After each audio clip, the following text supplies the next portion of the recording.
Hello दोस्तों, स्वागत है आप सभी के अपने यूट्यूब चैनल के मैथ क्लास में। कैसे हैं दोस्तों? आशा है कि आप लोग अच्छे होंगे, अच्छे से पढ़ाई कर रहे होंगे। दोस्तों आज की इस वीडियो में यह सवाल को हल करने वाले बहुत ही आसान तरीका से, तो वीडियो पहली बार है तो अंत तक बने रहे। चलिए दोस्तों सवाल को हल करते हैं।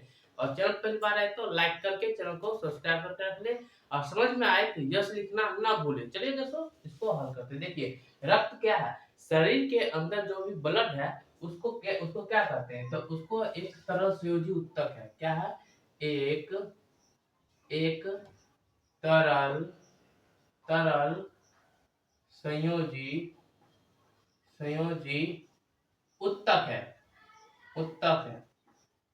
ठीक दोस्तों, समझ में आ गया? रक्त क्या है? एक तरल संयोजी उत्तक है। उसी तरह अब देखिए, मानव शरीर में रक्त की मात्रा शरीर के जो भार है उसका लगभग कितना प्रतिशत होता है? अब कितना प्रतिशत है?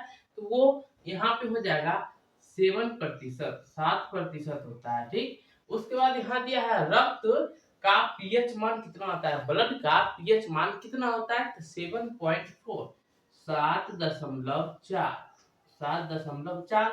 अब उसके बाद 4 में दिया है एक वयस्क मनुष्य में कितना लीटर रक्त होता है? यानी जब एडल्ट हो जाता है उसमें वयस्क मनुष्य में कितना प्रतिशत, कितना लीटर रक्त होता है, यानी ब्लड होता है। रुधिर या ब्लड या फिर रक्त बोलिए, एक ही हुआ। अब इसमें हो जाएगा एक 5 से 6 लीटर हो जाएगा। 5 से 6 लीटर। एक स्वस्थ मनुष्य के शरीर में कितना लीटर होगा वयस्क में? तो 5 से 6 लीटर तक होगा।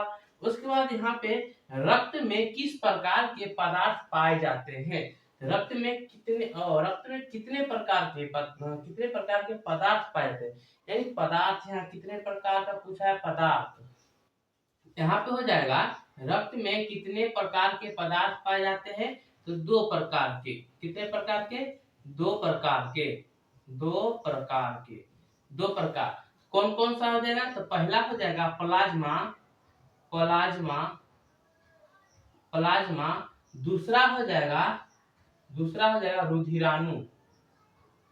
रुधिराणु रुधिराणु। दोस्तों आशा है कि आप लोग समझ में आ गया होगा। समझ में आ गया होगा तो यस लिखना ना भूले। अब देखिए कुछ और सवाल। देखिए दोस्तों, छठा क्वेश्चन दिया है स्तनधारियों के लाल रक्त कण कैसा होता है? तो इसका आंसर हो जाएगा उभयवतल।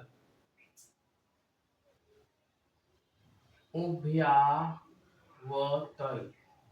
उभयावतल इसका आंसर हो जाएगा।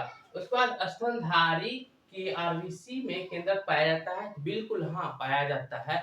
इसमें एक्सेप्शन में है, अपवाद में एक्सेप्शन, अपवाद में कुछ कुछ है। जैसे कि यहाँ पे अपवाद में हो जाएगा लामा लामा और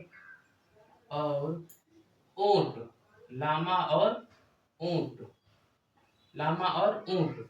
दोस्तों अब यहाँ पे देखिए, आठ में दिया है का आरबीसी का निर्माण कहाँ होता है? तो आरबीसी का निर्माण यानी अस्थि मज्जा, बोन मेरो यानी हड्डी में होता है। कहाँ होता है? हड्डी। शरीर के अंदर जो हड्डी है उसमें होता है। आरबीसी का निर्माण कहाँ होता है? तो अस्थि मज्जा में होता है। अस्थि अस्थि मज्जा अस्थि मज्जा में होता है। कहाँ होता है? अस्थि मज्जा। इंग्लिश में कहें तो bone marrow, BONE, bone marrow, MARROW, bone marrow. उसके बाद आरबीसी भ्रूण अवस्था में इसका निर्माण कहाँ होता है? जब शिशु गर्भ अवस्था में रहता है, शिशु भ्रूण अवस्था में, तो उसका निर्माण कहाँ होता है आरबीसी का? तो उसका निर्माण होगा यकृत, लीवर, यकृत और प्लीहा में होगा। दोस्तों इसका आंसर ये हो गया। आरबीसी का जीवन काल कितने दिनों तक रहता है? यानी जो ब्लड है उसका जीवन काल कितने दिनों तक रहता है? तो वो हो जाएगा इसका 120 दिन तक रहता है। इसका जीवन अवधि कितना दिन तक रहता है? 120 दिन तक जीवन अवधि होता है। दोस्तों आशा है कि आप लोग समझ गए होंगे। समझ में आ गया होगा तो यस लिखे और कमेंट में यस लिखना ना भूले। इसी तरह वीडियो के लिए चैनल को सब्सक्राइब करके रख ले ताकि नई नई जानकारी सबसे पहले आप तक पहुंचेगी। दोस्तों तब तक के लिए धन्यवाद, मिलते हैं अगले वीडियो में। जय हिंद।